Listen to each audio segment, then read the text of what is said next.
Hello, folks. This story was sent to me by a subscriber and is intended for educational purposes only. Thank you for watching. 4.8 grams. Magic mushrooms. My socks tried to unionize, and the moon got involved. It started because I had a long weekend, a freshly vacuumed apartment, and a burning curiosity to see what nearly 5 grams of mushrooms might do to someone with an overactive imagination and a questionable relationship with his laundry pile. I took them dry, chewing each piece while watching a documentary about clouds, which I'm now convinced was a form of psychological foreshadowing. After about 40 minutes, the shadows on the walls began to lean closer, as if they were trying to hear my thoughts. I said hi to one of them. It curtsied. That's when I knew the rocket had left the launch pad. I laid down on the couch and closed my eyes. Instantly, I was flung through a cathedral made entirely of my own unspoken thoughts. The pews were lined with every awkward moment I've ever tried to forget. My 6th grade math teacher waved at me from a pew and whispered, "You never really learned long division." I thanked him for his service and floated onward into a hallway made of spaghetti, where each noodle contained a memory. I tripped over a rigatoni labeled 2014 and spilled nostalgia all over the psychic carpet. When I opened my eyes again, the room was glowing. Not metaphorically. Everything had a soft inner light, like it had just been complimented by a cosmic being. The air was syrupy. My couch looked proud of me. I sat up slowly, like a newborn philosopher, and looked down at my feet. My socks, 2 mismatched blue ones, were twitching, not with static cling, with purpose. They began to move independently. One slid halfway off my foot and stood upright, wobbling slightly like a baby goat. The other flopped itself onto the coffee table, cleared its non-existent throat, and declared, "We demand better working conditions." I blinked. What? What? I asked, not sure whether I was addressing the socks or my own unraveling mind. "You wear us for days," the left sock said sternly. "You never thank us, and don't even get us started on the dryer."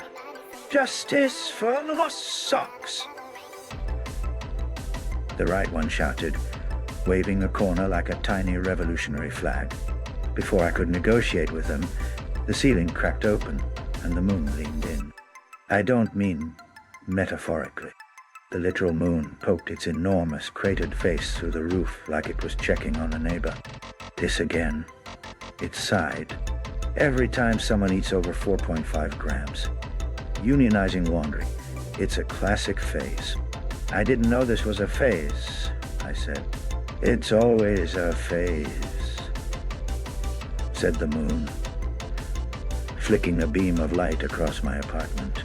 "Look, just give them a laundry day. A proper one. None of this half-load. Forget it in the washer nonsense."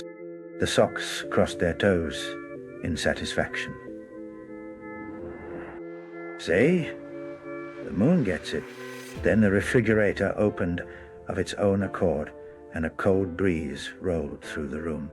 Out walked my old winter coat, who said nothing, just handed me a tiny clipboard and a pen made of pretzel.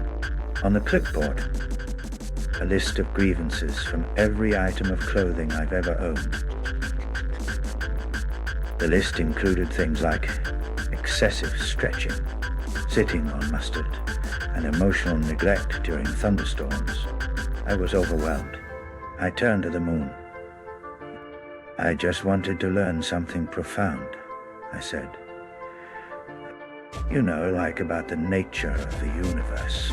"You are," said the moon, pulling a pair of tiny glasses from one of its craters.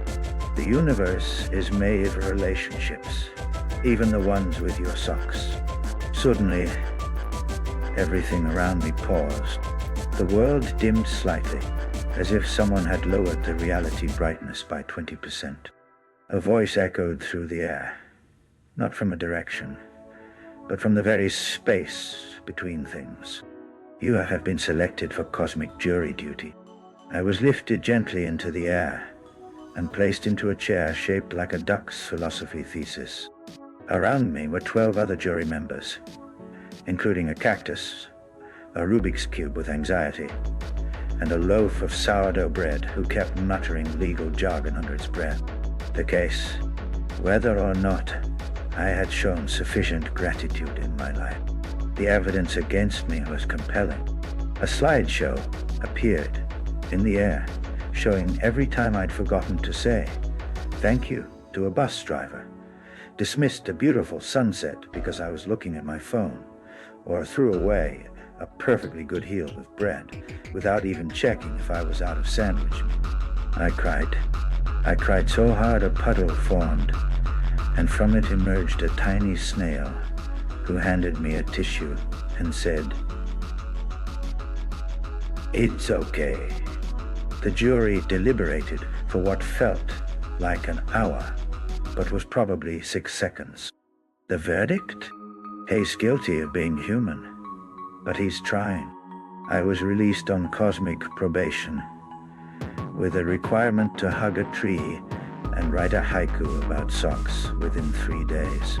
Suddenly, the scene dissolved. I was back in my apartment.